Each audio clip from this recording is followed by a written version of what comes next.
Fantastic. And from that, we move on to Check Me Out, our weekly showcase of Nigerians making waves around the world. This week, we profile Keye Oduneye, an image consultant, coach, and public speaker empowering people to achieve their goals through communication and emotional intelligence. Let's check him out. I came back home to see that I can make a difference. And honestly, I'm here to stay. Hi guys, how you doing? My name is Keye Oduneye, and I'm a communication consultant and a bespoke menswear fashion designer. Come on, check me out.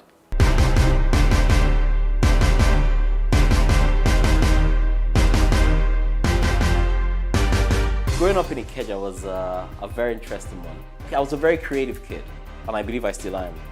Which is, I could see things, I could picture things, I could almost be that one step ahead of you when it came to thinking. But when it came to taking it from here to there, now they call it dyslexia. Back then it was just a lazy little looking guy. And I looked around the class and saw things I called the rich kids, the pretty kids, the brilliant kids, the athletic kids, and I just didn't fit in any of the circles. And I made a decision in that moment that I made my name. And I promised myself I was going to be the most famous Keye that ever existed. After I finished secondary school, it's the normal culture we had within our family, which is you finish secondary school and then you move to the UK to go get higher education with the hope of something better. So the UK was very different for me. Different because it was the first time in my life I had to understand what it is to be really, really different. In Nigeria, I was a Nigerian. And I was a man, a boy, like everyone else around me. But in the UK, I was, in a really polite way, taught to understand that I'm a black man, a word that I really hate very much. And because of the type of family I had, my family name was very important to me. It still very much is. So I had to be careful with the way I used words, the way I reacted. But most importantly, I had to represent myself in the best way possible. Oh my God, I've worked with so many companies. I think thinking about it is really crazy. But I've always had a passion for people.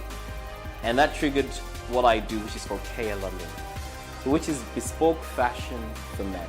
So what I do is I design and I consult men on how to dress, what to look, what to wear. Opportunity arose where I got a call from the Upskill Digital, who are the people contracted for Google across the globe. So Upskill Digital called me and asked if I can come train the Google team here in Nigeria. So I seized the opportunity when I came to Nigeria to do this training and I said, okay, let me sample one of my projects, which is called Showmanship, the art of communication, which involves networking, public speaking, entrepreneurship, customer service, branding, the ins and outs, but much more taking people back to the basics. And the feedback was phenomenal.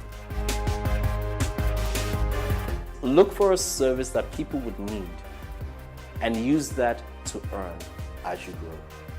Okay, so people, you've had the best of me, you've had the fun of me. This is Keye Oduneye, a communication consultant and a bespoke fashion designer. And you know what? You've just checked me out. Hey. Splendid work, Keye. On to a quick reminder of our top story today then. Property worth millions of naira burnt down after a tanker laden with petrol went up in flames at a market in Onitsha. Do join us again next week as we'll be checking out Papa Omotayo, an architect fusing architecture with art, music and nature. That has been our package today, but we want you to keep in touch, so connect with us on Twitter at GistNigeriaTV. You can also get more updates from bbc.com/Africa and channeltv.com. Thank you for staying with us. I am Wale Fakile. Goodbye.